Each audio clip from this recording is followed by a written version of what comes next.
యోధా పత్రిక. బైబిల్ ఉన్నవాళ్ళు బైబిల్ తెరవండి.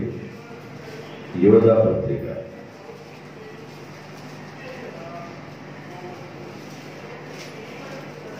ఒక పేపర్ ఉంటుంది. యోధా పత్రిక 20-21 వచనాలు చదువుతున్నాను. ప్రియులారా, మీరు విశ్వసించు అతి పరిశుద్ధమైన దాని మీద మిమ్మును మీరు కట్టుకొనుచు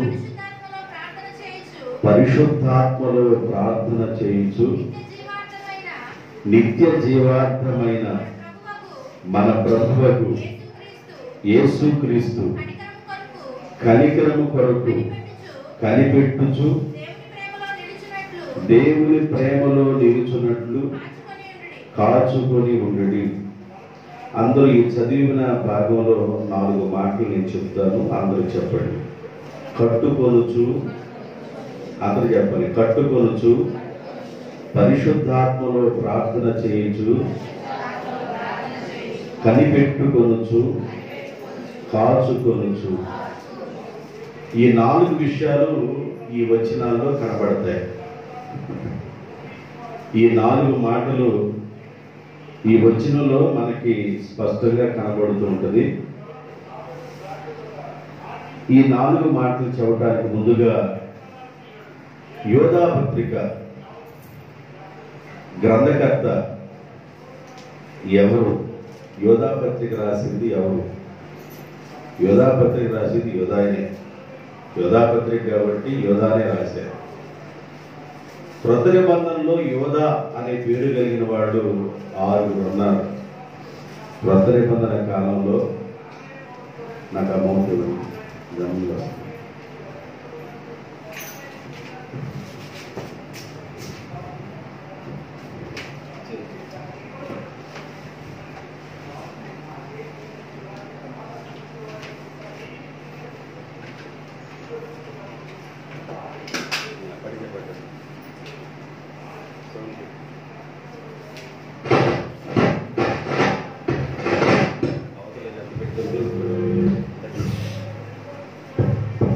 ప్రైజ్ ది లార్డ్.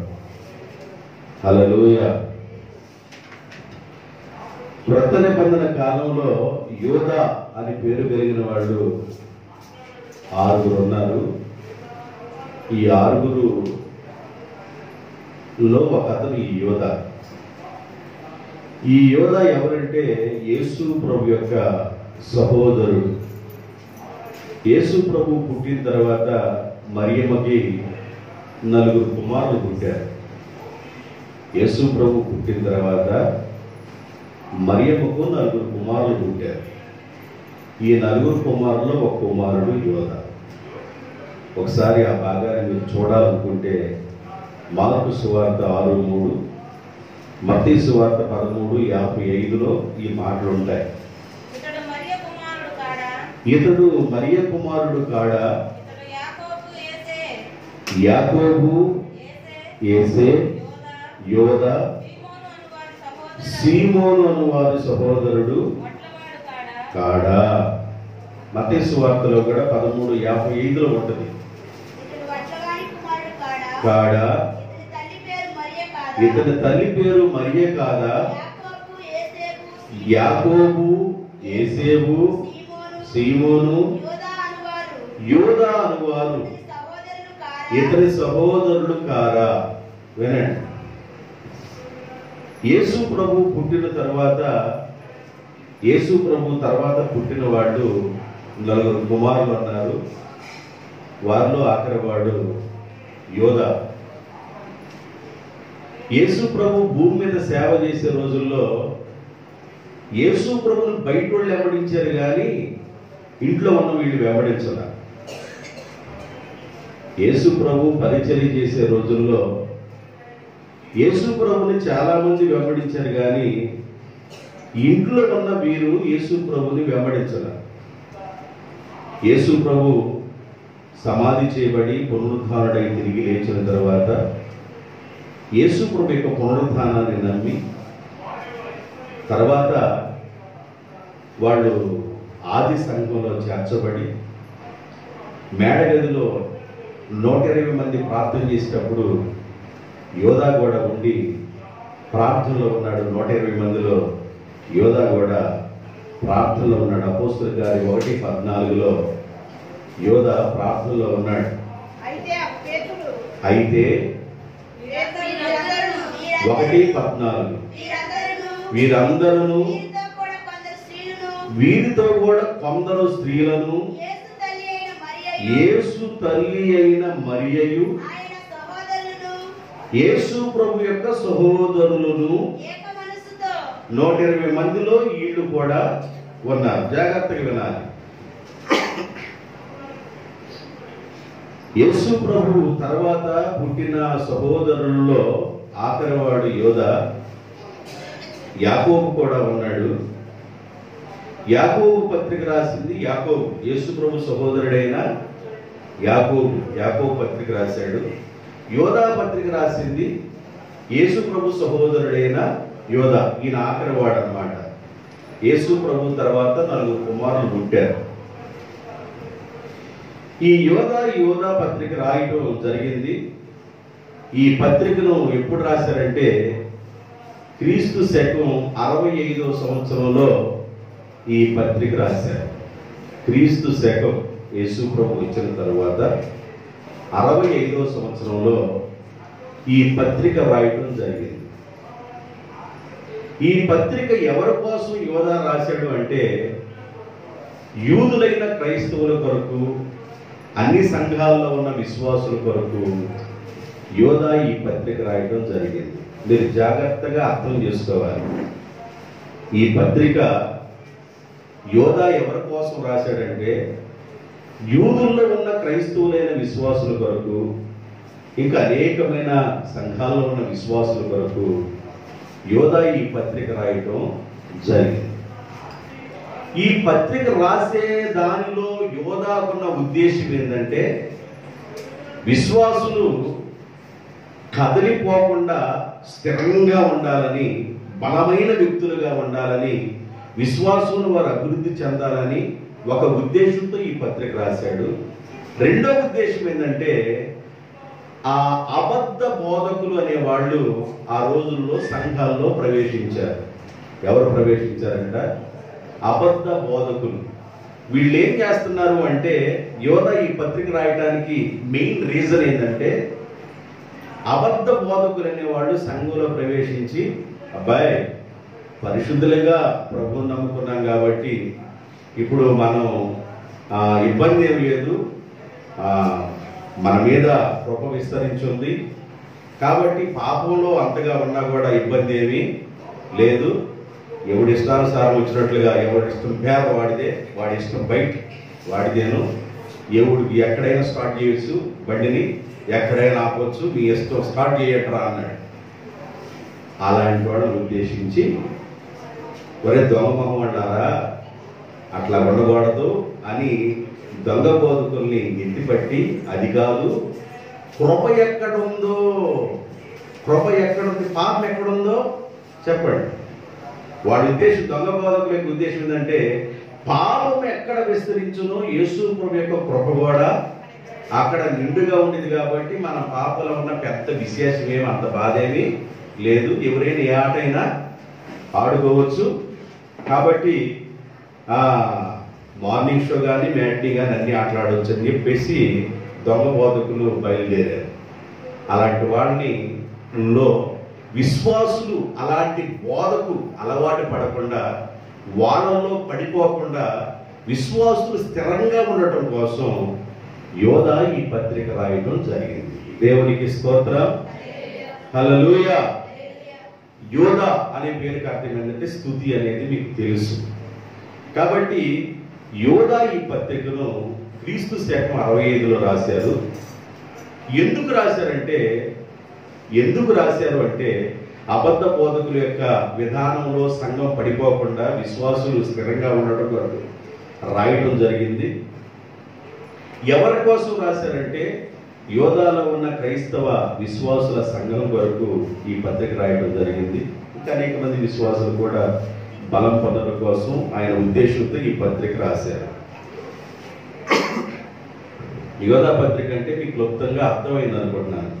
గ్రంథకర్త ఎవరు, ఎప్పుడు రాశారు, ఎందుకు రాశారు, దేన్ని ఉద్దేశించి రాశారు మీకు వివరంగా చెప్పారు. గ్రంథకర్త ఎవరు, ఎప్పుడు రాశారు, ఎందుకు రాశారు, రాయడంలో గల ఉద్దేశం ఏంటి, 4 విషయాలు చెప్పారు. అయితే ఈ యోధా పత్రికలో ఉన్న ఒక్క పేపరే, ఆ ఒక్క పేపర్ మీరు చదువుకుంటూ వెళ్తే చాలా విషయాలు కనబడతాయి. దానిలో 20-21 వచనాల్లో ఏం రాయబడిందంటే కట్టుకొనుచు. ఆడ చాలా మాటలు రాయబడినాయి, కానీ నేను 4 మాటలు మీకు చెప్పాలనుకుంటున్నాను. ఒక మాట ఏంటంటే కట్టుకొనుచు. చెప్పండి, ఒకటేంది కట్టుకొనుచు, రెండోది పరిశుద్ధాత్మలో ప్రార్థన చేయొచ్చు, మూడవది ఏంటంటే కనిపెట్టుకొనుచు, నాలుగవది ఏంటంటే కాచుకొనుచు అనే పదాల్ని వినియోగించి రాశారు. ఒక ఆధ్యాత్మికంగా ఎదుగుతున్న విశ్వాస జీవితంలో ఈ 4 దశలు 4 అవసరమై ఉన్నాయి. ఆధ్యాత్మికంగా ఎదగాలి, ఆత్మీయంగా బలపడాలి, ఆత్మీయంగా శక్తివంతులు కావాలి అని అంటే ఈ 4 విషయాలు ఆ వ్యక్తిలో కనబడాలి. కట్టుకొనుచు, పరిశుద్ధాత్మలో ప్రార్థన చేయొచ్చు, కనిపెట్టుచు, కాచుకొనుచు ఉండాలి. దీనిలో ఉన్న విషయాలు నేను మీకు చెప్పాలని ఆశపడుతున్నాను. కట్టుకొనుచు అంటే మన జీవితాన్ని మనం కట్టుకోవడానికి ప్రయత్నం చేయాలి. ఆధ్యాత్మికంగా మన జీవితాలు ఎలా ఉన్నాయి, ఆధ్యాత్మికంగా మన జీవితాలు ఎలా ఉన్నాయి. కొందరు ఆధ్యాత్మిక జీవితాలు ఎలా ఉంటాయి అంటే రెల్లులాగా ఉంటుంది. రెల్లు తెలుసు కదా, జమ్ము వలె, రెల్లు వలె ఉంటుంది. అంటే ఎటు గాలి వస్తే అటు వంగిపోయే కోణంలో రెల్లులాగా ఉండిపోద్ది. అలా ఉండకూడదు, స్థిరంగా ఉండాలి మన జీవితాలు. ఆధ్యాత్మికంగా మన జీవితాల్ని కట్టుకోవాలి, ఆధ్యాత్మిక జీవితాల్ని కట్టుకోవాలి. రెండోది కుటుంబాన్ని కట్టుకోవాలి. జీవితాన్ని కట్టుకోవాలి, కుటుంబాన్ని కూడా కట్టుకోవాలి. కాబట్టి కట్టుకోవడం అంటే నేను ప్రభువుని నమ్ముకున్నాను అని అంటే నువ్వు నమ్ముకుంటే సరిపోదు. నీవు నమ్ముకున్న నీవు బైబిల్ ఏం చెబుతుందంటే హెజ్కేలుతో నువ్వు సిద్ధపడు, నీతో ఉన్నవారిని కూడా సిద్ధపరచాలి. నువ్వు నమ్ముకోవటం కాదు పెద్ద విశేషం. నమ్ముకున్న నీవు నీ జీవితాన్ని నీవు కట్టుకుంటూ నీ కుటుంబాన్ని కూడా నీవు ఆధ్యాత్మికంగా కట్టుకోవాలి. అయితే దీనిలో ఫెయిల్ అయిపోయాడు సొలొమోను. దీనిలో ఫెయిల్ అయిపోయాడు. ప్రపంచంలో దేవుడు అంటాడు, సొలొమోను నీకంటే ముందుగా అంత జ్ఞాని లేడు, రాబోయే దినాల్లో కూడా అంత జ్ఞాని ఉండడు. నీవు నన్ను కోరుకున్నావు కనుక, నీవు నాకు నచ్చావు కనుక, నీ ప్రార్థన నాకు నచ్చింది కనుక శ్రేష్టమైన జ్ఞానంతో నింపుతున్నాను, సిరి సంపదలతో నింపుతున్నాను, ఘనత కీర్తులతో కూడా నేను నిన్ను నింపుతున్నాను అని దేవుడు ఏం చేశాడంటే సొలొమోనును ఆశీర్వదించాడు. నల్లమక్క కాదు అటు చూపేస్తా ఇటు కూడా అంటే నువ్వు వాక్యం మీద లేవని అర్థమైంది, అందుకని పిలుస్తున్నాను. అంటే స్టాండర్డ్ వాక్యం మీద లేవు, వాక్యం మీదకి రా. దేవునికి స్తోత్రం. కాబట్టి సొలొమోనుతో దేవుడు జ్ఞానాత్మతో నింపాడు కానీ ఆధ్యాత్మికంగా కట్టుకునే విషయంలో ఫెయిల్ అయిపోయాడు. కుటుంబాన్ని కట్టుకునే విషయంలో ఫెయిల్ అయిపోయాడు. రాజ్యాన్ని కట్టుకునే విషయంలో ఫెయిల్ అయిపోయాడు. 40 సంవత్సరాలు పరిపాలన చేశాడు కానీ ఫెయిల్. తను చనిపోయిన తర్వాత ఏదిరా మిగిలింది అని అంటే ఏం మిగిలింది ఏమి లేదు. వాళ్ళ కుమారుడు ఏమన్నాడంటే మా నాన్న అడుగు కంటే నాది పెద్దది అన్నాడు, నా చిటికిని వేలే పెద్దది అన్నాడు. కాబట్టి ఇలాంటి పరిస్థితి, కుటుంబాన్ని కట్టుకోలేని పరిస్థితుల్లో, రాజ్యాన్ని కట్టుకోలేని పరిస్థితుల్లో ఆధ్యాత్మిక జీవితం కట్టుకునే పరిస్థితుల్లో సొలొమోను మనకు కనబడతా ఉన్నాడు. కారణం ఏంటంటే సొలొమోనుకి ఎవరు చెప్తే సొలొమోను వినడు. సొలొమోనుకి చెప్పేవాడు లేరు.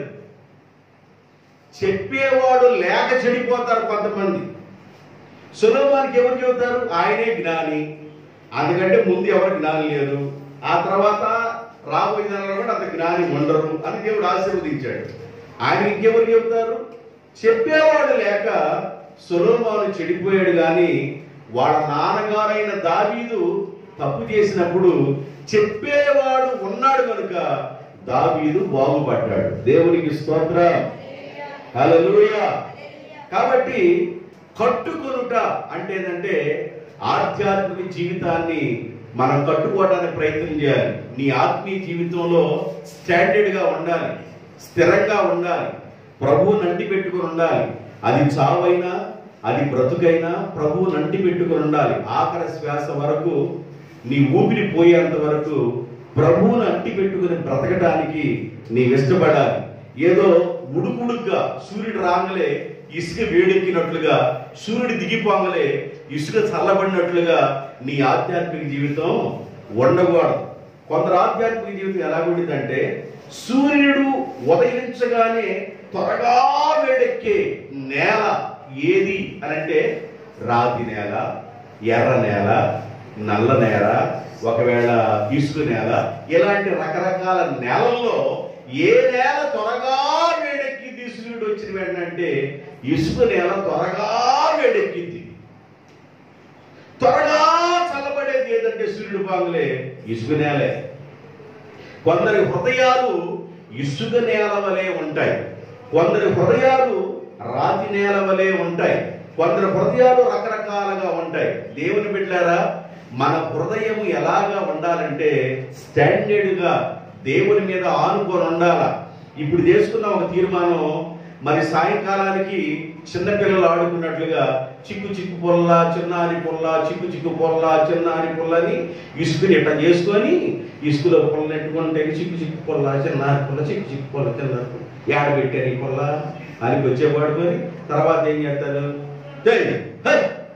నేను పలకను, నీకు నాకు పచ్చి, నీకు నాకు టీ అని పావుగంట మాట్లాడుకోకుండా ఉండి మళ్ళీ పావుగంట తర్వాత.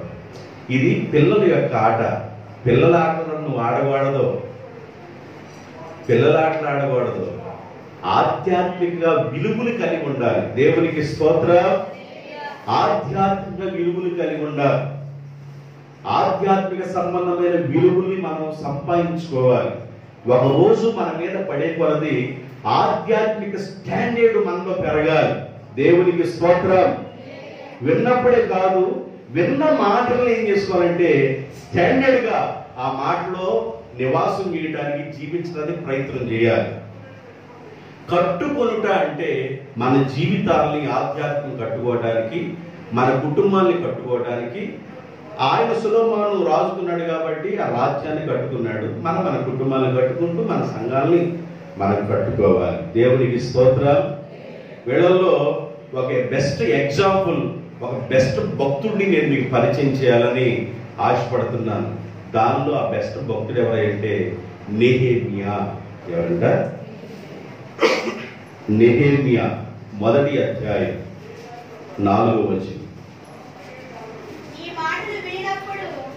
ఈ మాటలు వినినప్పుడు నేను కూర్చుండి ఏడ్చి కొన్ని దినములు దుఃఖముతో ఉపవాసముండి ఆకాశమందలి దేవుని ఎదుట విజ్ఞాపన చేసి తిని. ఈ మాటలు విన్న తర్వాత నేను దుఃఖాక్రాంతుడై ప్రభు సన్నిధానంలో కూర్చొని ఏడుస్తూ ఉన్నాను. ఏ మాటలు విన్న తర్వాత? యెరూషలేము ప్రాకారములు పడిపోయింది, యెరూషలేము పాడైపోయింది, దేవుని యొక్క మందిరము పాడైపోయింది, యెరూషలేము ప్రాకారాలు పడిపోయి కూల్చబడ్డాయి అన్నప్పుడు ఈ విషయం తెలిసిన వ్యక్తి చాలా బాధపడుతున్నాడు. నెహెమ్యా బాధపడటానికి నెహెమ్యా యాజకుడు కాడు. జాగ్రత్తగానండి. ఈ బాధ ఎవరికి రావాలి? ఒక యాజకుడు అయ్యో దేవుని మందిరం పాడైపోయింది అని, ఒక లేవీయుడు అయ్యో దేవుని మందిరం పాడైపోయింది, ఆరాధనలు ఆగిపోయింది, దేవుని యొక్క సన్నిధి లేదని యాజకుడు లేవీయుడు బాధపడాలి. కానీ నెహెమ్యా సామాన్యమైన ఒక ఉద్యోగస్తుడు. దేవునికి స్తోత్రం. నెహెమ్యా ఉద్యోగస్తుడు అండి. ఆయన ఉద్యోగం చేసుకుంటా కూడా ఆయన ఎలాంటి వాడంటే ఆయనలో 4 రకాలైన లక్షణాలు ఉన్నాయి. 4 రకాలైన లక్షణాలు. ఒకటి, ఆయనలో భారము కలిగిన వాడు. దేవునికి స్తోత్రం. భారము, దేవుని యొక్క సన్నిధానంలో భారము కలిగిన వాడు. రెండో విషయం ఏంటంటే సమర్పణ కలిగిన వాడు. నెహెమ్యా ఎలాంటి వాడు? దేవుడి గురించిన భారం కలిగిన వాడు, సమర్పణ కలిగిన వాడు. సమర్పణ అంటే ఏంటి? సమర్పణ అప్పుడు ఏ పాట పాడతాం మనం? ఏది నీ సాక్ష్యము, ఏది నీ త్యాగము అని ఆ సమర్పణ చేయుము ప్రభువునకు. ఏం చేయాలి సమర్పణ? నీ దేహము. అంటే సమర్పణ ఏం చేయాలి? దేహమును సమర్పణ చేయాలి. అంటే ఈ దేహం నాది కాదు బొమ్మాట ఆడటానికి, ఈ దేహం నాది కాదు ఏ ఆటన్నా అచ్చుబొమ్మల ఆట ఆడటానికి, జాగ్రత్తగా బతకాలని దేవుడితో చెప్పుకున్నాడు. దేవునికి స్తోత్రం. దేహమును సమర్పించుకున్నాడు, భారము కలిగిన వాడు. మూడవది, దేవునికి తన్ను తాను అప్పగించుకున్నాడు. దేవునికి తన్ను తాను అప్పగించుకున్నాడు. నాలుగో విషయం ఏంటంటే నమ్మకమైన వ్యక్తి. దేవునికి స్తోత్రం. భారం కలిగిన వాడు, సమర్పించుకున్నవాడు, దేవునికి తను తాను అప్పగించుకున్నవాడు, నమ్మకమైన వాడు. ఈయన ఎలాంటి వాడంటే భారభరితమైన ఆత్మ కలిగిన వాడు. దేవుడంటే చాలా ప్రీతి, దేవుడి మీద ఆనుకున్నాడు ఈయన, దేవుని మీద నిమగ్నమయ్యాడు ఈ వ్యక్తి. ఉద్యోగం ఉంది, దేవుని బిడ్డలారా, ఉద్యోగం ఉన్నా కూడా ఉద్యోగాన్ని చూసుకొని దేవుని లెక్క చేయకుండా బ్రతుకుతున్న వ్యక్తి కాడు ఈయన. ఉద్యోగస్తుడైనా తన ఉద్యోగాన్ని చూసుకొని నా శాలరీ నాకు వస్తుంది, నా బ్రతుకు నేను బ్రతకగలుగుతున్నాను కనుక నాకేమి కొదువా అనే ఆ విధానంలో తను బ్రతకటల్లా. తను ఉద్యోగం ఉన్నా కూడా ఏది కలిగి ఉన్నా అది నీ ద్వారా నేను పొందుకున్నాననే కృతజ్ఞత కలిగిన వాడు నెహెమ్యా. దేవునికి స్తోత్రం. యెరూషలేము ప్రాకారాలు పడిపోయినాయి, యెరూషలేము కూల్చబడింది, అది ఒక దెబ్బగా మార్చబడింది. దాన్ని చూస్తున్నప్పుడు బోర్న ఏడుస్తూ ఉన్నాడు నెహెమ్యా, కన్నీరు గారుస్తున్నాడు. అయ్యో నా దేవుని యొక్క ఆలయము ఇలాగ కూలిపోయింది, ఈ విధంగా జరిగింది, ఈ విధంగా నష్టం జరిగిందని నెహెమ్యా కన్నీరు కార్చి ప్రార్థన చేస్తున్నాడు. అందుకనే ప్రార్థనా పరులలో ఒక వ్యక్తి ఎవరంటే నెహెమ్యా. దేవునికి స్తోత్రం. పడిపోయిన ప్రాకారములు కట్టబోరు నెహెమ్యాలు,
పెట్టుకున్నట్టుగా 4 పాటలు కొత్త పాటలు నేర్చుకుంటున్నాం, పాత పాటలు కూడా నేర్చుకోండి. దేవుని స్తోత్రం. హల్లెలూయా. పడిపోయిన ప్రాకారాల కంటే నెహెమ్యా లాంటి వాడు, ప్రార్థనా వీరుడు, ప్రార్థనాపరుడు, భారం కలిగిన వాడు, సమర్పణ కలిగిన వాడు, దేవునికి తను అప్పగించుకున్నవాడు, నమ్మకమైన వాడు, ఇచ్చిన ఉద్యోగంలో కృతజ్ఞత కలిగిన వాడు, ఎంత భారం కలిగిన వాడు పడిపోయిన ప్రాకారాల్ని కట్టడానికి ప్రార్థన చేస్తున్నాడు. దేవునికి స్తోత్రం.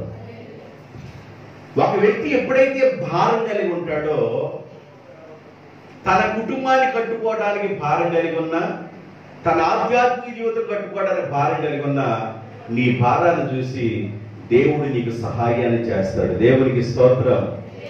మనం కట్టుకోవటం మనకు కుదరదు, మన ఆధ్యాత్మిక జీవితం కట్టుకోవడం కుదరదు. బైబిల్ ఏం చెబుతుందంటే, సమస్తమును కట్టువాడు దేవుడే, యెహోవా ఇల్లు కట్టించని ఎడల అంటాడు. అంటే దాని అర్థం ఏంటంటే భూ సంబంధమైనది కాదు. దాని అర్థం ఆధ్యాత్మిక జీవితం. ఆధ్యాత్మిక జీవితం, నీ శరీరం అనే ఆధ్యాత్మిక జీవితం. ఈ శరీరాన్ని దేవుడు దేని కొరకైతే మనకి అప్పగించాడో దాని కొరకే వాడాలి. ఈ శరీరాన్ని అవకాశం దొరికినప్పుడు అవకాశం దొరికినట్లుగా వాడకూడదు. తర్వాత సోపేసి రుద్దుతానులే, షాంపూ లేదా శుభ్రంగా రుద్దటానికి అనే ఫీలింగ్లో బతకబాకండి. దేవుడిచ్చింది దీనికి దేహం, ఆయన మహిమపరచడానికి. దేవునికి స్తోత్రం. నీ దేహముతో నువ్వు దేవుని గణపరచాలి. నువ్వు దేహములో ఉండగానే దేవుని మహిమపరచాలి. నీ దేహము దేవునికి ఆలయమై ఉంది కాబట్టి దేహాన్ని సమర్పించుకున్నాడు. ఆయన దేవునికి తను అప్పగించుకున్నాడు, కానుకైపోయాడు.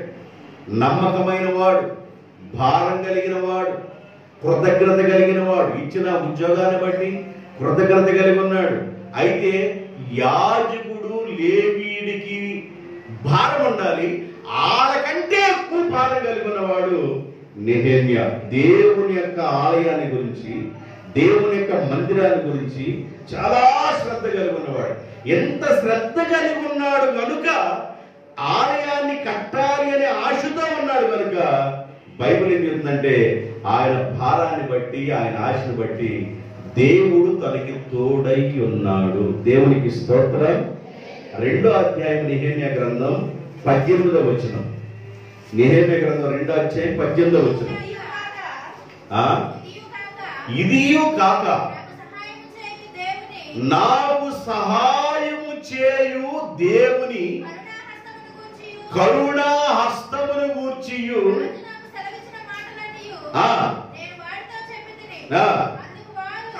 అందుకు వారు మనము పడిపోయిన ప్రాకారములను కట్టుటకు పూనుకొందుము రండని చెప్పి ఈ మంచి కార్యమును చేయుటకై బలము తెచ్చుకొండని పురుగొలుపుతున్నాడు. దేవునికి స్తోత్రం. దేవుని యొక్క కరుణా హస్తము తోడుగా ఉన్నందున, దేవుని కరుణా హస్తము తోడుగా ఉన్నందున మంచి కార్యములు చేయడానికి మీరు బలము తెచ్చుకోండి. దేవుని కరుణా హస్తము ఒక మనిషికి ఎప్పుడు తోడుగా ఉండింది? దేవుని కరుణా హస్తం ఎప్పుడు తోడుగా ఉండింది? దేవుడు తోడుగా ఉంటే. పోయిన ఆదివారం విన్నారు, దేవుడు తోడుగా ఉంటే జయమొచ్చిద్దని, దేవుడు తోడుగా ఉంటే కీర్తి వచ్చిద్దని, దేవుడు తోడుగా ఉంటే ఘనత వస్తుందని, దేవుడు తోడుగా ఉంటే వృద్ధి చెందుతారని, దేవుడు తోడుగా ఉంటే ఏదైనా మనం సాధించగలం.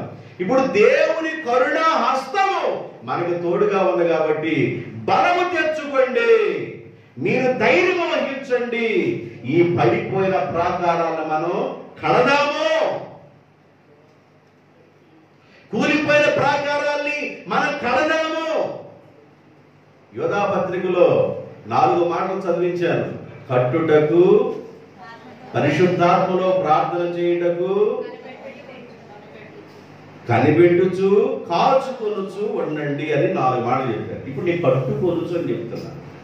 నెహెమ్యా పడిపోయిన ప్రాకారాలను కట్టడానికి బలాన్ని తెచ్చుకున్నాడు. దేవునికి స్తోత్రం. ఎందుకంటే తను భారం కలిగి ప్రార్థన చేశాడు కాబట్టి దేవుని కరుణ హస్తము నెహెమ్యాకి తోడుగా వచ్చింది. దేవుని బిడ్డలారా, బైబిల్ చెబుతుంది, పౌలు గారు అంటాడు, నేను దేవుని జత పనివాడుగా ఉన్నాను. నేను ఎలా ఉన్నాను? దేవునితో జత పనివాడుగా ఉన్నాను అంటాడు. మొదటి కొరింథీయులకు రాసిన పత్రిక 3:9లోను, 2 కొరింథీ 5:20, మొదటి కొరింథీ 3:9, 2 కొరింథీ 5:20లో మేము దేవుని జత పనివారమై ఉన్నాము. మేము దేవుని జత పని, దేవునితో కలిసి పనిచేస్తున్నాం. దేవుని పిల్లలు ఎవరితో కలిసి పనిచేయాలి? దేవుని పిల్లలు ఎవరితో కలిసి పనిచేయాలి? దేవునితో కలిసి పనిచేయాలి. దేవుని వాక్యాన్ని బట్టి జీవించాలి. దేవుని యొక్క వాక్య ప్రకారం మన ఆధ్యాత్మిక జీవితం కట్టుకోవాలి. దేవుని యొక్క వాక్యానుసార ప్రకారం మన కుటుంబాన్ని కట్టుకోవాలి. అంటే వాక్యానుసారంగా జీవితాన్ని కట్టుకోవటం, వాక్యానుసారంగా కుటుంబాన్ని కట్టుకోవటం, వాక్యానుసారంగా సంఘాన్ని కట్టుకోవటం, వాక్యానుసారంగా పడిపోయిన ప్రకారం కట్టుకోవటం అంటే దాని అర్థం ఏంటంటే కలిసి పని చేయుట. దేవునికి స్తోత్రం. కలిసి పని చేయుట. ఎవరితో కలిసి పని చేయాలి మనం? దేవునితో, దేవుని యొక్క వాక్యముతో, దేవుని యొక్క వాక్యముతో సహవాసం కలిగి ఉండాలి. మేము దేవునితో జత పనివారం, దేవునితో కలిసి పని చేస్తున్నాం. నీ ఆధ్యాత్మిక జీవితం కట్టబడాలి అంటే, నీ జీవితం పరిశుద్ధంగా కట్టబడాలి అంటే నువ్వు దేవునితో కలిసి ఉండాలి. దేవునికి స్తోత్రం. కలిసి ఉండటం వేరు, దేవుణ్ణి ఎరిగి ఉండటం వేరు. దేవుణ్ణి ఎరిగి ఉండటం వేరు, దేవునితో కలిసి ఉండటం వేరు. వాక్యముని ఎరిగి ఉండటం వేరు, వాక్యముతో కలిసి జీవించడం వేరు. వాక్యానుసారంగా బ్రతకటం వేరు. బైబిల్ చెబుతుంది, ఈయన మాటలు విని వాటి చొప్పున చేయని ప్రతివాడు, ఈయన మాటలు విని వాటి చొప్పున చేసిన ప్రతివాడు. నా మాటలు అర్థమైనయా? కలిసి పనిచేయటువంటిది, కలిసి దేవునితో కలిసి పనిచేయటువంటిది అర్థం ఏంటంటే దేవుని యొక్క మాటలు విని వాటి చొప్పున చేయు ప్రతివాడు బండ మీద తన ఇల్లు కట్టుకొనిన బుద్ధిమంతుని పోలి ఉండును. దేవునికి స్తోత్రం. ఈయన మాటలు విని వాటి చొప్పున చేయని ప్రతివాడు ఇసుక మీద ఇల్లు కట్టుకున్న వాడిని పోలి ఉంటాడు అని అన్నాడు. కాబట్టి దేవుని మాటతో మన జీవితాన్ని కట్టుకోవాలి. అందుకని పౌలు అంటాడు, నేను క్రీస్తు దేవుని జత పని వాడను. ఆయన మాట నేను వింటున్నా. నాకు కలిగిన దర్శన విషయమై నేను అంత అమాయకంగా లేను. నాకు కలిగిన దర్శన విషయం కొరకు నేను పోరాడుతున్నాను. ఆయన నన్ను దమస్కులో దర్శించాడు, నాతో మాట్లాడాడు. చావైనా బ్రతుకైనా నేను ప్రభు కొరకే బ్రతుకుతాను. దేవునికి స్తోత్రం. హల్లెలూయా. చావైనా బ్రతుకైనా దేవుని కోసం బ్రతుకుతానని తీర్మానం చేసుకున్నాడండి. అంతకుముందున్న వంకరలన్నీ తీసేసుకున్నాడండి.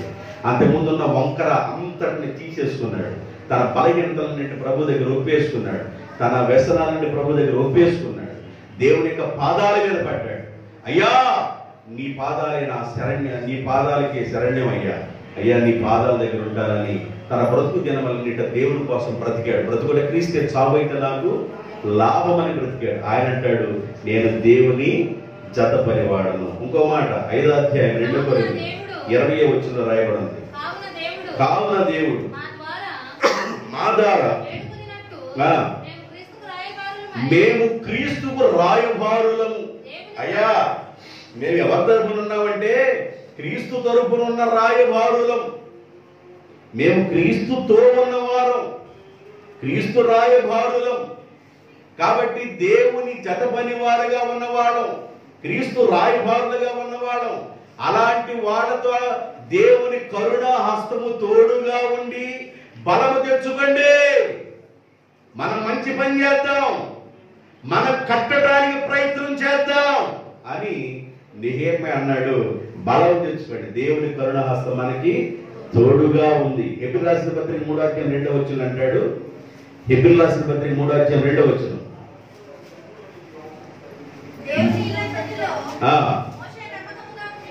దేవుని ఇల్లంతటిలో మోషే నమ్మకముగా ఉన్నట్లు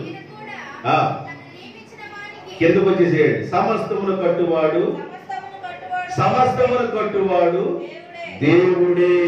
దాన్ని గీత తీసుకోండి. దేవునికి స్తోత్రం. సమస్తమును కట్టువాడు దేవుడే. నీ ఆధ్యాత్మిక జీవితాన్ని కట్టేవాడు దేవుడే. నీ కుటుంబాన్ని కట్టేవాడు దేవుడే. నీ బిడ్డల్ని ఆధ్యాత్మిక కట్టేవాడు దేవుడే.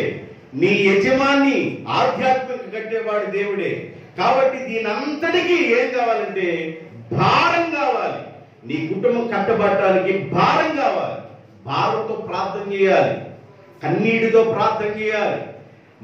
మనం ఏం చేస్తుంటే మన బిడ్డల కోసం, ప్రభువా నా బిడ్డలు దీవించండి ఆయన, మంచి చదువులు చదవాలి ప్రభువా, రాబోయే దినాల్లో మంచి హోదాలో బ్రతకాలి ప్రభువా అని ఏ తల్లి అయినా తండ్రి అయినా కోరుకోవటం తప్పులేదు. మంచి ఉద్యోగస్తులు కావాలని కోరుకోవటంలో తప్పే ఉంది. అయితే ఆ బిడ్డలు రక్షించబడాలి ప్రభువా అని తల్లి ప్రార్థన చేస్తుందండి. నా బిడ్డలు గొప్ప చదువులు చదవాలి, నా బిడ్డలు గొప్ప ఉద్యోగస్తులు కావాలి, వెరీ గుడ్, మంచి ప్రార్థనే. అయితే వాళ్ళు రక్షించబడాలి ప్రభువా, ఆధ్యాత్మికంగా వారు జన్మ మరలా తిరిగి జన్మించాలయ్యా, వాళ్ళు బాప్తిస్మములోకి రావాలయ్యా, తన పాపాలను ఒప్పేసుకొని వాళ్ళు ఆధ్యాత్మికంగా కట్టబడినట్లుగా, దేవుడు నైనా మీలోకి వచ్చి స్థిరపరచబడినట్లుగా వారిని రక్షించండి ప్రభు అని వారి రక్షణ కొరకు ప్రార్థన చేసేవాళ్ళు ఎంతమంది? నిజంగా నీ గుండె మీద చేసుకొని ఈరోజు గుండె మీద చేసుకొని చెప్పుకో నీకు నీవే, నీ బిడ్డల రక్షణ కొరకు నువ్వెంత ప్రార్థన చేస్తున్నావు, నీ కుటుంబ రక్షణ కొరకు నువ్వెంత ప్రార్థన చేస్తున్నావు. వారు రక్షించబడాలా, భారం, వారు దేవునితో ఉండాలి అనే భారం, దేవుని యొక్క మాటలో ఉండాలి అనే భారం. కాబట్టి దేవుని పిల్లలంగా మనం కావాల్సింది ఎన్ని అడుగుతాం, ప్రభువా అది ప్రభువా ఇది ప్రభువా, నాకు అవసరం ఉంది ప్రభువా, ఈ అవసరం ఉంది ప్రభువా, అవన్నీ నేను ఇస్తాను బాబు, నీకేం కావాలో నేను ఇస్తాను, నీకేం కావాలో నేను ఇస్తాను. అయితే రక్షణ ఇంపార్టెంట్. దేవునికి స్తోత్రం.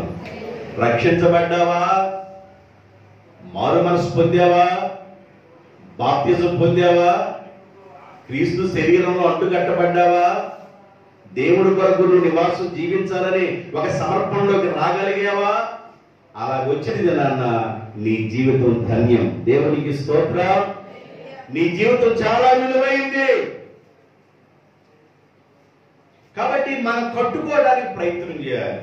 ఇంకా నేను ఇలా చెప్పుకుంటే వెళ్ళాలంటే ఇదే సమయం అవుతుంది, 3 మాటలు చెప్పలేదు. కాబట్టి క్లుప్తంగా కట్టుకోవడానికి జీవితాన్ని కట్టుకోండి, కుటుంబాన్ని కట్టుకోండి, ఆధ్యాత్మిక విలువలు కలిగి ఉండండి. అలా కట్టుకోవాలంటే మనం దేవుడే మనం కట్టేవాడు. సమస్తమును కట్టువాడు ఆయనే. ఆయన లేకపోతే మన ఆధ్యాత్మిక జీవితాలు కట్టబడు. ఆయన మనకు తోడు ఉండాలంటే మనం దేవుని యొక్క సన్నిధానం మనం సమర్పించుకోవాలి, అప్పగించుకోవాలి, కానుకగా అప్పగించుకోవాలి. దేవునికి మళ్ళా మనం అప్పగించుకోవాలి. ప్రభువా నేను ఎలా బ్రతుకుతా, నేను ఈ కోణంలో బ్రతుకుతా అని నువ్వు సమర్పించుకోవాలి. సమర్పించుకున్న తర్వాత లేనిపోయిన అవకాశాలను మొత్తం ఉంటాయి. అవకాశాలు డిలీట్ అని కొట్టాలి. డిలీట్ అని కొట్టకుండా ఓకే అని కొట్టామంటే అయిపోయినట్టు. సమర్పించుకున్న తర్వాత అవకాశాలు వస్తాయి.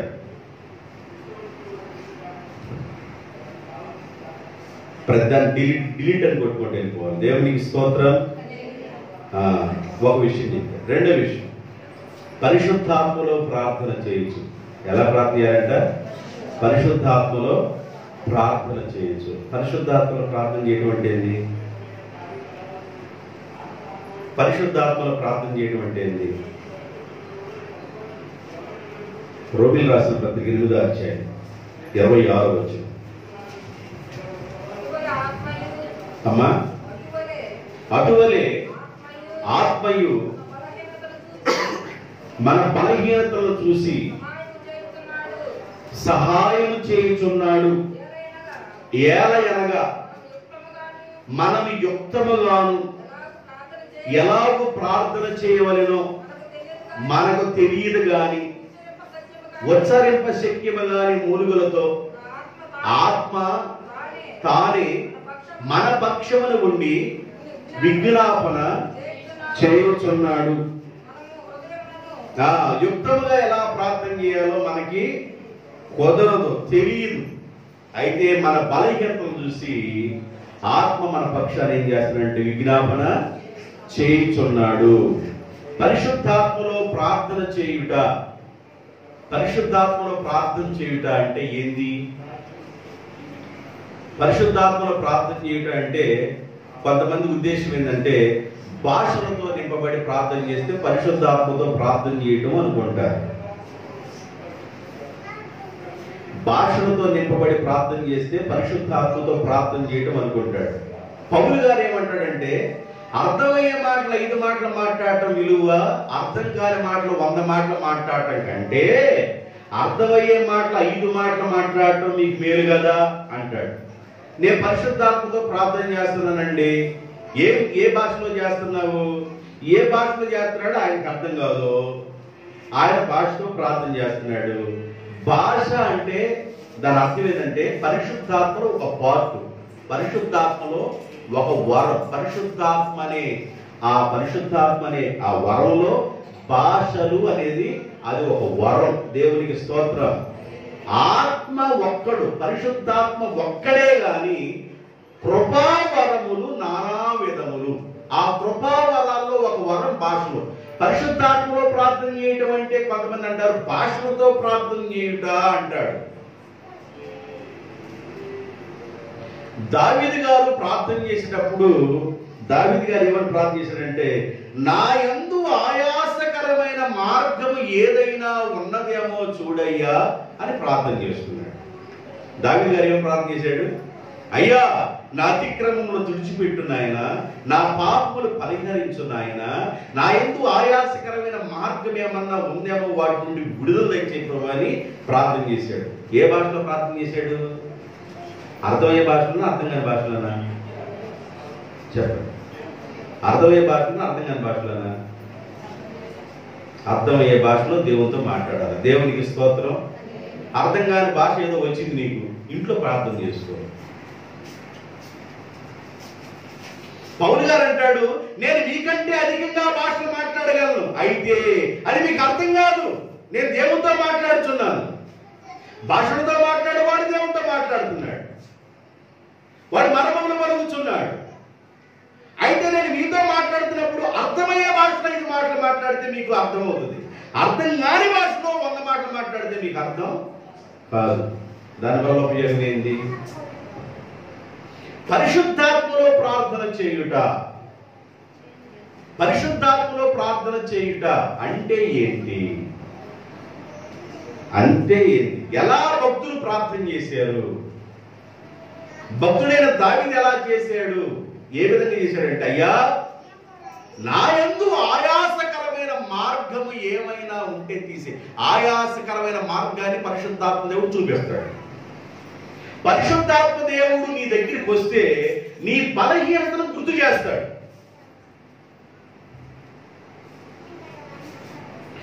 పరిశుద్ధాత్మ దేవుడు నీ దగ్గరికి కానీ వస్తే నీ పాపమును ఒప్పింపజేస్తాడు.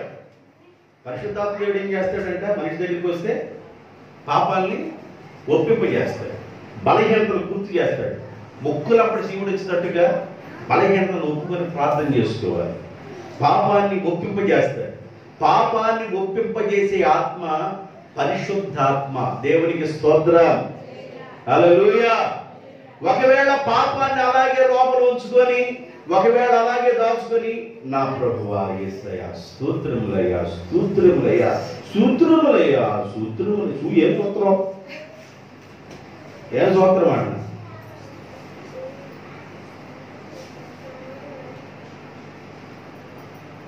ఆ మధ్య ప్రార్థన చేయమని ఒకడు కోరారు.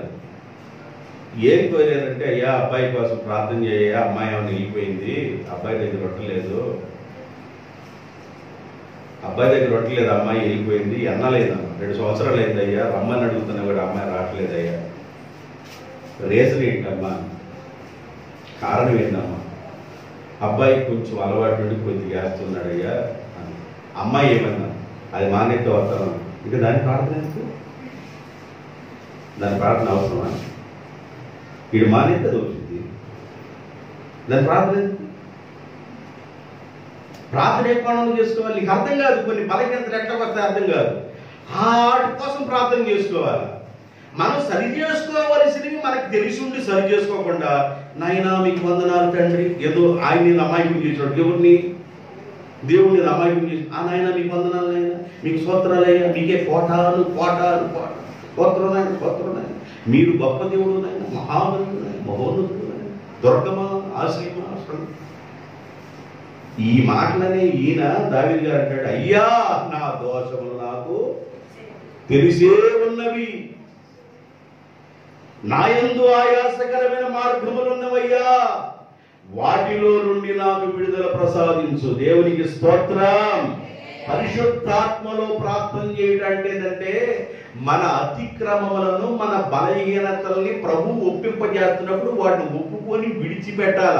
అతిక్రమములు దోచుకున్నవాడు వర్ధిల్లడు గాని వాటిని ఒప్పుకొని విడిచిపెట్టువాడు కనికరమును పొందును.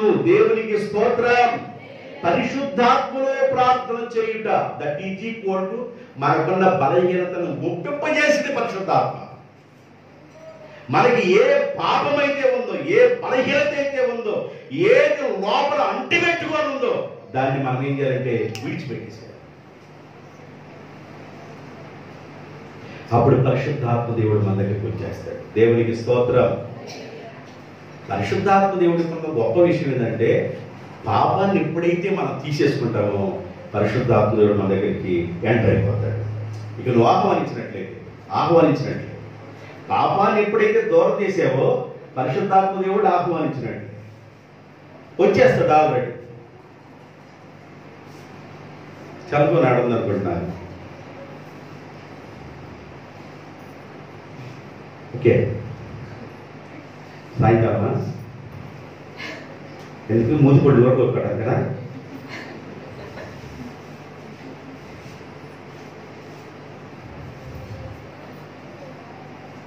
Praise Lord. బాగున్నారా?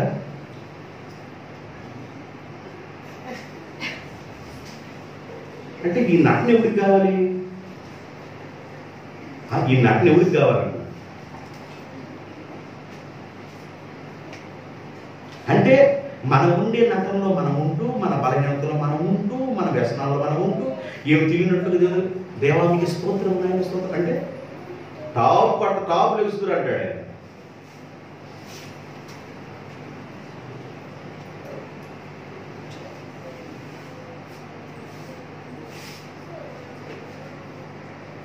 మనం బలహీనతలో కొని మనం ప్రార్థన చేయాలి. దేవునికి స్తోత్రం. అపరాధిని యేసయ్యా కృప చూపి బ్రోమయ్యా, అపరాధిని యేసయ్యా కృప చూపి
కాబట్టి పరిశుద్ధాత్మలో ప్రార్థన చేయటం అంటే దాని అర్థం ఏంటంటే పరిశుద్ధాత్మ దేవుడు ప్రార్థనలోకి వెళ్ళినప్పుడు మన బలహీనతలను గుర్తు చేస్తాడు.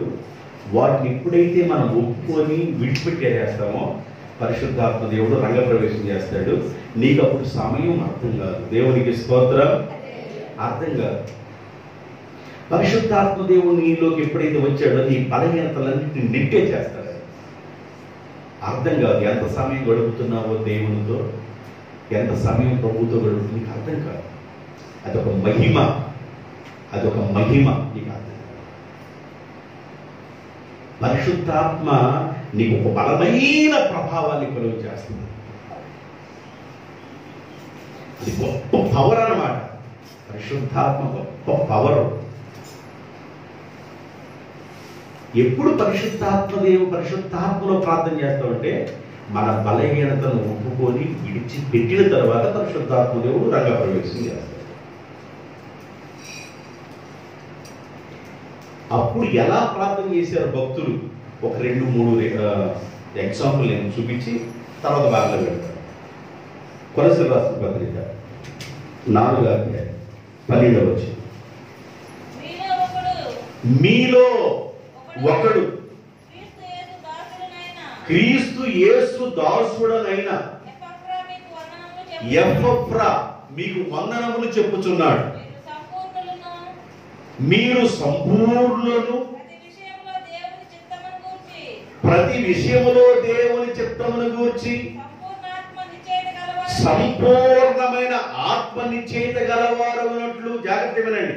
మీరు సంపూర్ణులను సంపూర్ణత కలిగిన ఆత్మ కలిగిన నిశ్చయిత గలవారవునట్లు నిలకడగా మీరు ఉండవలనని ఎపఫ్రా ఎల్లప్పుడూ మీ కొరకు ప్రార్థనలో పోరాడుచున్నాడు. దేవునికి స్తోత్రం. పరిశుద్ధాత్మలో ప్రార్థన చేయుట. ఎపఫ్రా అని ఈ వ్యక్తి ఏం చేస్తున్నాడంటే కొలసీలో ఉన్న ఆ ప్రాంతంలో ఆ ప్రజల కొరకు ప్రార్థనలో పోరాడుతూ ఉన్నాడు. ఎపఫ్రా ప్రార్థనలో పోరాడువాడు. ఏమని పోరాడుతున్నాడు, ఏమని ప్రార్థన చేస్తున్నాడు? సంఘం కొరకు సంపూర్ణులు కావాలి. ఏం కావాలంట? పరిశుద్ధాత్మలో ప్రార్థన చేయటం అంటే దాని అర్థం ఏంటంటే సంఘం కొరకు ఏమని ప్రార్థన చేస్తున్నారు? సంపూర్ణులు కావాలి. సంపూర్ణులు అంటే ఒక మనిషిలో బలహీనతలు ఉంటాయండి. మనిషిలో బలహీనతలు ఉంటాయి. ఈ బలహీనతలన్నీ ఏం చేయాలంటే మనం దినదినం వాటిని ఒప్పుకొని మనం కనికరింపబడుతూ వాటిని విడిచిపెట్టి మనం ఏం చేయాలంటే కృపణ పొందుకుంటూ సంపూర్ణతలోకి వెళ్ళాలి. క్రీస్తు యేసునకు కలిగిన సంపూర్ణతలో కలిగిన ఆ సంపూర్ణతలోకి మనం వెళ్ళాలి. సంపూర్ణతలోకి వెళ్ళాలి. భక్తి జీవితంలో ఎలా ఉండాలంటే సంపూర్ణత. ఎపఫ్రా అంటాడు మీరు సంపూర్ణులు కావాలనని. తర్వాత దేవులో నిలకడగా ఏమి చేత సంపూర్ణమైన ఆత్మలో నిశ్చయిత గలవారు కావాలని మీ కొరకు ఎపఫ్రా ప్రార్థనలో పోరాడుతున్నాడు. సంపూర్ణమైన ఆత్మలో నిశ్చయత కలవారుగా ఉన్నట్లుగా ఆయన మీ కోసం ప్రార్థనలో పోరాడుతున్నాడు. పరిశుద్ధాత్మలో ప్రార్థన చేయడం అంటే ఏంటంటే ఈ పరిశుద్ధాత్మ కలిగిన ఈ వ్యక్తులు ఏం చేస్తారంటే సంపూర్ణత కలిగి ఉండటానికి ప్రార్థన చేస్తారు. పరిశుద్ధాత్మలో ప్రార్థన చేయుట. రెండో పాయింట్ చెప్తున్నా మీకు. పరిశుద్ధాత్మలో ప్రార్థన చేయుట అంటే ఏంటంటే ఒకటి పరిశుద్ధాత్మ దేవుడు వచ్చిన తర్వాత మన బలహీనతను ఒప్పింపజేస్తాడు. ఆ పరిశుద్ధాత్మ దేవుడు ఒప్పింపజేసి విడుదల కలుగు చేస్తాడు. అందుకని దావీదు గారు ఏం చేశాడంటే అయ్యా నా అతిక్రమాలని తుడిచిపెట్టిన ఆయన నా అపరాధాలని నా బలహీనతలు తీసే ప్రభువుని ప్రార్థన చేశాడు. పరిశుద్ధాత్మ ఒక మనిషిని అభిషేకించిన తర్వాత పరిశుద్ధాత్మతో నింపబడిన తర్వాత ఆ వ్యక్తి సంపూర్ణత కోసం ప్రార్థన చేసుకుంటాడు.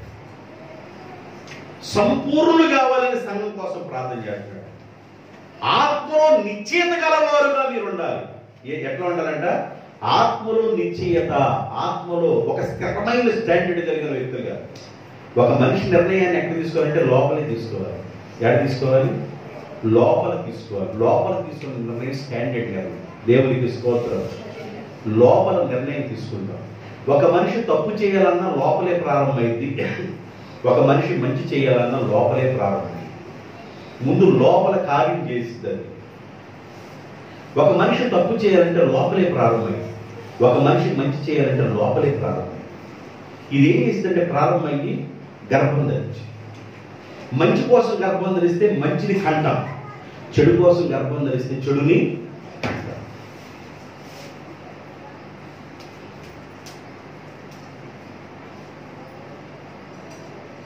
మంచి కోసం గర్భం ధరించాలి. నేను ఈ పని చేయాలి, మంచి కోసం ఈ పని చేయాలి. రేగులు బాగా పైన రావాలి, తల తిట్టుండా అని లోపల ఏం చేస్తాం అంటే దాన్ని మంచి చేయాలని ఒక మంచి ఆలోచన లోపల గర్భం ధరిస్తాం. కొన్ని రోజులకి దాన్ని మనం కంటాం. దేవునికి స్తోత్రం. హల్లెలూయా. నేను ఒక గృహాన్ని కట్టుకోవాలి, దానికోసం లోపల మంచి గర్భం ధరించావు, హృదయంలో నిశ్చయించుకున్నావు, దానికోసం పోరాడదో ప్రయాసపడదో ఏదో ఒక రోజున ఒక మంచి గృహాన్ని కట్టుకుంటాం.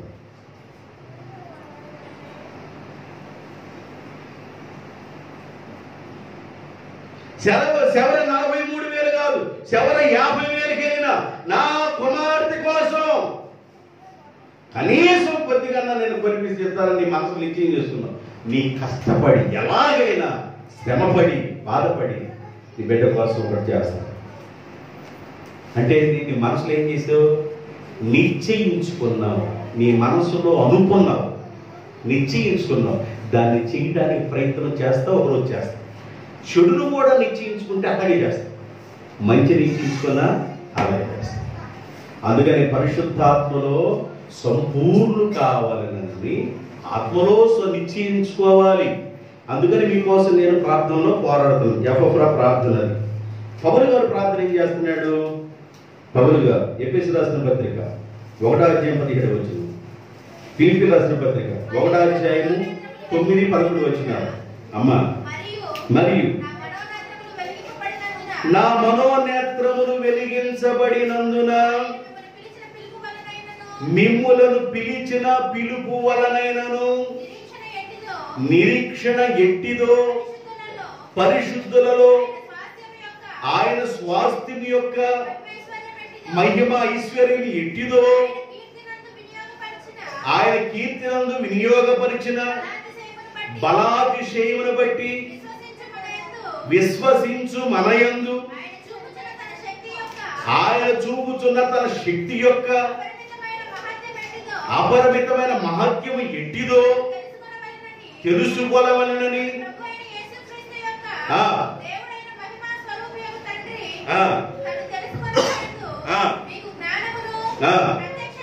మీకు జ్ఞానమును ప్రత్యక్షతయు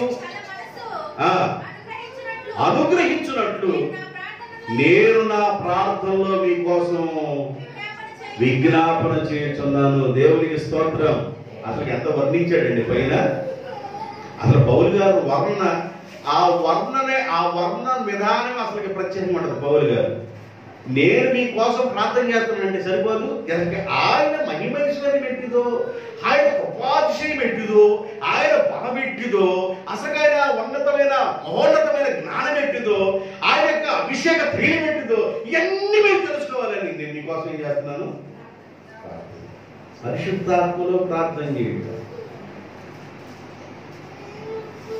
నేను ఆయనలో ఉన్నది అసలు అవన్నీ మీకు కలగాలని నేను మీకోసం ఏం చేస్తున్నాను? ప్రార్థన. ఎఫ్రా మీరు సంపూర్ణంగా కావాలని మీకోసం ప్రార్థనలు ఏం చేస్తున్నాను? పోరాడుతున్నాను. నేను ఇంకా 2 మాటలు చెప్పాలి. ఈ వారం చెప్పాలి. దీంతో ముగించేస్తాను. టైం అయింది. దీంతో ముగించేస్తాను. ఈ ఒక్క విషయం చదవండి. ఫిలిప్పీ రాసిన 1వ అధ్యాయం 9, 11 కలిసే ఉంటాయి. చదవండి. మీరు శ్రేష్టమైన కార్యములను వివేచింపగలవారుటకు మీ ప్రేమ తెలివితోను సకల విధములైన అనుభవ జ్ఞానముతోను కూడినదై అంతకంతకు అభివృద్ధి పొందవలననియు, మీరు అంతకంతకు అభివృద్ధి పొందవలననియు, ఇందువలన దేవునికి మహిమయు స్తోత్రములు కలుగునట్లు యేసు క్రీస్తు వలనైన నీతి ఫలములతో నిండుకొనిన వారై క్రీస్తు యొక్క రాకడకు నిష్కపటులను నిర్దోషులను కావాలని ప్రార్థించుచున్నాను. నేను మీకోసం ఏం చేస్తున్నాను? ప్రభు రాకడికి మీరు సిద్ధపడాలని నేను మీకోసం ఒక మాట అంటే సరిపోయింది. నిర్దోషులను నిష్కపటులను మీరు కానుకోలేని వారిగా ఉండాలని, మచ్చలేని వారిగా ఉండాలని, ప్రభు ఎదుటికి వెళ్ళినప్పుడు బడా అనే అనే అనే కోణంలో మీరు నిలబడాలనే కోణంలో కుడివైపున ఉన్న వారులారా, నా తండ్రి చేత ఆశీర్వదించబడిన వారులారా, లోకం పుట్టినది మొదలుకొని మీ కొరకు సిద్ధపరచబడిన రాజ్యంలోకి రండి అని ఆయన మిమ్మల్ని పిలిచే కోణంలో నిలబడినట్లుగా నేను మీకోసం ఏం చేస్తున్నాను? పరిశుద్ధాత్మలో ప్రార్థన చేయటువంటి సంఘాన్ని దేవుని ఎదుట నిలబెట్టాలనే కాంక్షతో ప్రార్థన చేస్తున్నారు భక్తులు. యోధాపత్రికలో రాయబడిన మాటలు మీరు కనిపెట్టుకొనొచ్చు, పరిశుద్ధాత్మలో ప్రార్థన చేయొచ్చు, కాచుకొనొచ్చు, కట్టుకొనొచ్చు. పరిశుద్ధాత్మలో ప్రార్థన చేయొచ్చు, కనిపెట్టుకొనొచ్చు, కాచుకొనొచ్చు. 2 మాటలు చెప్పాను, 2 మాటలు గుర్తుపెట్టుకోండి. ఇంకా 2 మాటలు ప్రభు చెప్పిన తర్వాత చెప్తారు. కాబట్టి కట్టుకోవడం ఆధ్యాత్మికంగా మన జీవితాన్ని కట్టుకోవాలి. యోధాపత్రిక, యోధా గ్రంథకర్త, యోధా యేసు ప్రభు సోదరుడైన యోధా ఈ పత్రిక రాయడం జరిగింది. క్రీస్తు శకం 65వ సంవత్సరంలో ఈ పత్రిక రాశారు. ఈ పత్రిక రాయడంలో గల ఉద్దేశం ఏంటంటే, అబద్ధ బోధకులు సంఘంలో ప్రవేశించారు కనుక వారి నుండి సంఘం తప్పించబడి వారు సంఘం స్థిరంగా బలంగా ఉండాలని వాళ్ళ ఉద్దేశిస్తూ ఈ పత్రిక రాశారు. ఈ పత్రిక ఆ యోధాలో ఉన్న క్రైస్తవులకి ఇంకా అనేక మంది విశ్వాసులకు ఈ పత్రిక రాయడం జరిగింది. కాబట్టి యోధా పత్రికలో చాలా శ్రేష్టమైన విషయాలు రాయబడున్నాయి దేవుని బిడ్డలారా. కాబట్టి ఈ మాటల చేత మన జీవితాన్ని కట్టుకుందాం, పరిశుద్ధాత్మలో ప్రార్థన చేద్దాం, కనిపెట్టుకుందాం, కాచుకుందాం. ఆయన గడప కమ్ముల యొద్ద కనిపెట్టు, ఆయన సన్నిధానంలో కాచుకుందాం. కాబట్టి మీకు ఈజీగా కొన్ని మెథడ్స్ రెండు విషయాలు చెప్పారు. కాబట్టి మనం కనిపెట్టుకుని ప్రభుత్వాన్ని ప్రార్థన చేస్తున్నాం. దేవుడి మాటలు దీవించింది కాక తలొచ్చండి, ప్రార్థన చేస్తున్నాం.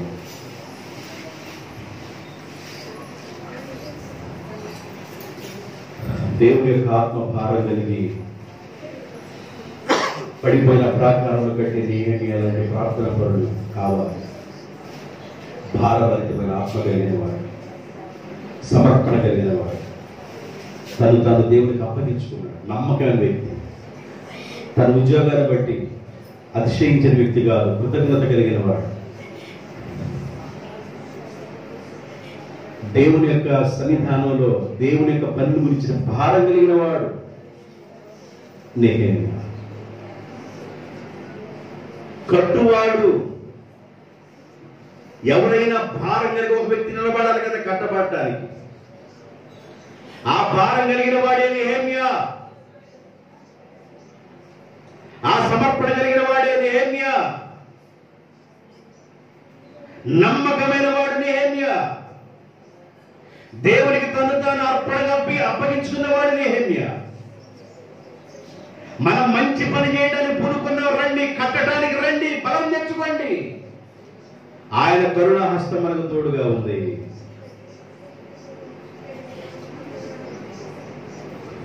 దయమడి తండ్రి, పరిశుద్ధుడైన ప్రభువా, ఆత్మలో ప్రార్థన చేయడం నేర్పించండి నాయన. కాచుకొనడానికి, కనిపెట్టుకోవడానికి మీ బిడ్డల కృప దయచేయండి ఆయన. కట్టుకొనడానికి కృప దయచేయండి ఆయన. ఆధ్యాత్మిక జీవితాలను కట్టుకోవడానికి, కుటుంబాన్ని కట్టుకోవడానికి బలమైన ఆత్మ ప్రభావం దయచేయండి ఆయన.